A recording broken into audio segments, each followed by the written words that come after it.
Hello everyone, Pantoufleee here, your boy, today for a new brand review of the Object 268, which is the tier 10 TD Russian tank and the grandbrother or the elder brother of the Object 263, depending on which side you're on. So what can we say about the tank? To me, it's pretty much a really good tank, because you have even if you don't have a really big armor, you have it angled enough to make a lot of shells bounce. You have a great gun, you have a great penetration, this tank is quite awesome for its tier, and it's also maybe not. No, I think it is. It's the tank that will cost you the more in research points. It's approximately 350,000, something like that. I can't remember. I got it so long ago, but I think it's something like this.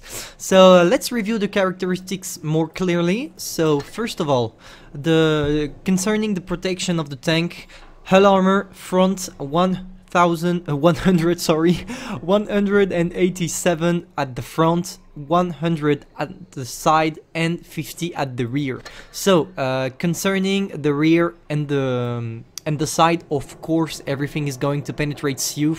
Maybe if you're lucky, you have a spaced armor right here on the tank, on the cheeks of the suspensions, but be careful, because even if you have spaced armor, mostly everything is going to penetrate you. Where the tank is interesting is in fact in its front. Why? Because this tank is really strangely angled, and it can lead to really a big amount of artificial armor on the front. For example, this here, like here and here, is approximately 300 armor, which means you have a quite impressive armor. What I would recommend with this tank when you're reloading and you have an enemy in front of you, I would say just like some tickling. You will see in the replay I will put right after, but try the tickling. I mean, when you are with your tank, try move a bit like this, because the enemy will be confused and will have more chances of bouncing off your plates.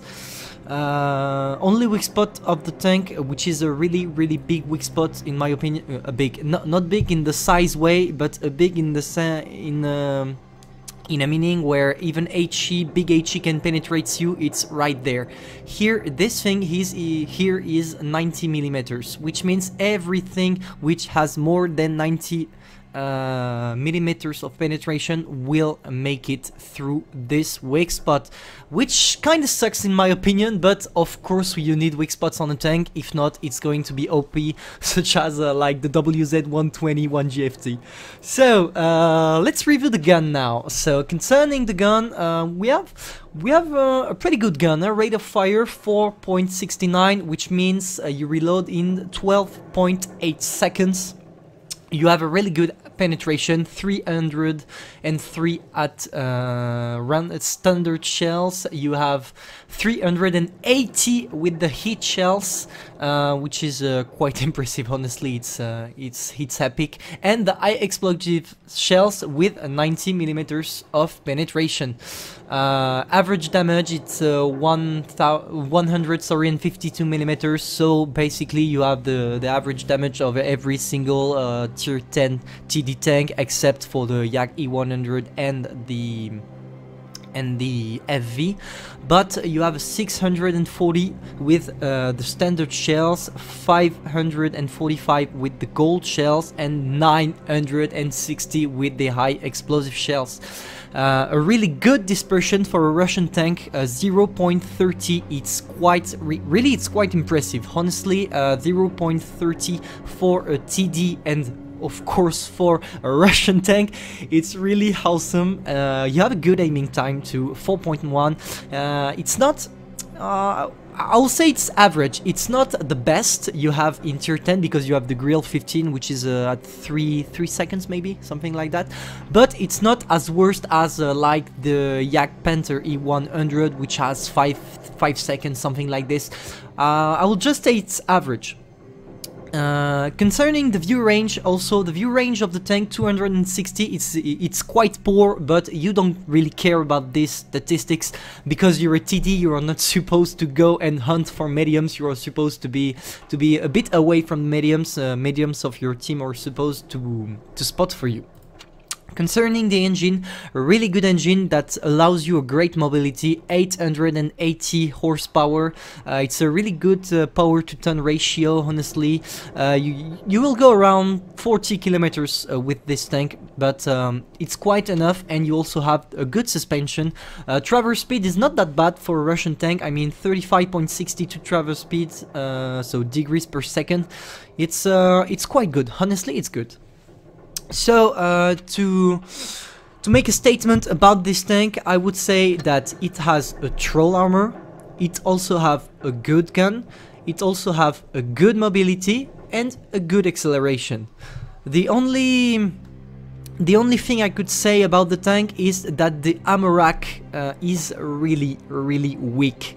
That's the only thing I think sucks about this tank, because you have your ammorack right here and right here, and it can be penetrate from the front, and it's a bit weak in my opinion. So now that we had reviewed the tank, let's jump into the replay, guys. So concerning the replay, we are on 4 despair. We are in tier 10, mostly tier 10, even if we have some tier 9s, 3 in each teams. So I don't really like camping, so what I would like to do here is going directly to the fort and try to sneak some shots on maybe the medium crossing to the middle, to the cap circle, or maybe the slow heavies. But you see that I was a bit late, maybe not for the IS-8. If he does the mistake to jump in, I'll be able to put one on him. So I will just advance a bit because I can, because I see there is no one that doesn't allow me to do it. So first I go there, I pre-aim for the IS-8, and we put some huge shot there, 700. He bounced off my upper plate. I told you it was a bit trolled. So here you see the weakness of the weak spot. You see clearly the weak spot, because the E50 didn't have the last gun, and he managed to penetrate me here. So I decided that maybe I should go with the E5 and the IS-8, because their team is mainly concentrated on the right side of the map, and we don't want to be out-circled. I don't want to be alone.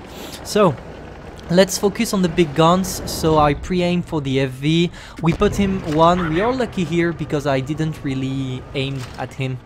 I didn't take the time to wait for my aim to be complete. I wanted to hide myself behind the rocks, behind the building, to be able not to be spotted, but we had been spotted anyway, and we bounced a miraculous shot from the FV. You see, it's the gun handling on this tank is quite OP. We managed to put one in the object 268. In this kind of situation, always focus the TDs if you can, because the problem is that the TDs have the bigger guns, and when you are in a situation where you lose a lot of HP and a lot of your allies, you are not able to compete with the others when you're alone versus 3 or 4 tanks, you know. So we managed to kill the FV. Can we hit the 15? No, because this one directly goes in his gun handler. I'm aiming for the E50 aim. I will mainly focus the mediums because I don't want to be circled by them. So we put one on the E50M. He bounced off us. He bounced one. He dies. Can we hit the IS-8? I will push here. Why push? Because the 268 is in my bag, and I don't want to take a 600 in my face. And here it is, the tickling. Look at that, guys. You have a troll armor. Don't hesitate to tickle like I did here. You see that he bounced off me because my armor is quite. Is a bit of a troll. Can we hit the 50? We are 2 against 2, but in reality it's 1 against 2 because our 50-120 is AFK. I trust my armor on this one because it's it can be really troll, and the E50 can't really pen me if he doesn't aim at my weak spot with this gun, which is not the last one. So can we kill the E50? Normally yes we can. We are going to kill him, and you see it, the traverse speed, which is good. Honestly, we can kill the E50. We managed to finish him. So really interesting thing here. I will make the T-57 believe that I'm going to the left of the map. You see, I'm making him think that, because if he's looking at his map right now, I'm already spotted by the E50, and I'm spotted by the E50, so it means he can see me. So I go there to make him think that I go on the left, and in reality we turn back and go to the right, which means he will be, maybe he will try to cross from the middle, and I can maybe put him one shot, or maybe more, because he's at 1.5k HP. So with one clip I know he can't kill me because I have a lot of HPs.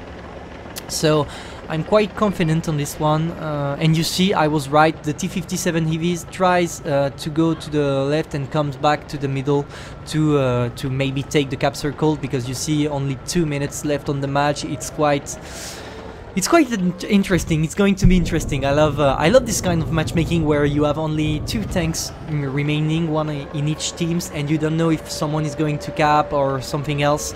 So I'm going to do something really interesting here. Check this out, guys. So I'm coming here because if I don't spot him here, that means he's behind the rocks. That means he's exactly in the just behind the rocks. So I know where is he, even if he's not spotted. And I was right. I was sure he was here. We bought him one. He bought us one. But we go back to manage to reload, because even if he only has 2 shots left, I don't want to be trolled. Maybe the weak spot can be shoot and or the ammoracks and getting one shot. So it appears that he only has 2 shells, so we are going to kill him right now, and it's a win. So 7.3k damage. You see clearly the power of the 268, which is a really trolling tank, and I really love it for that.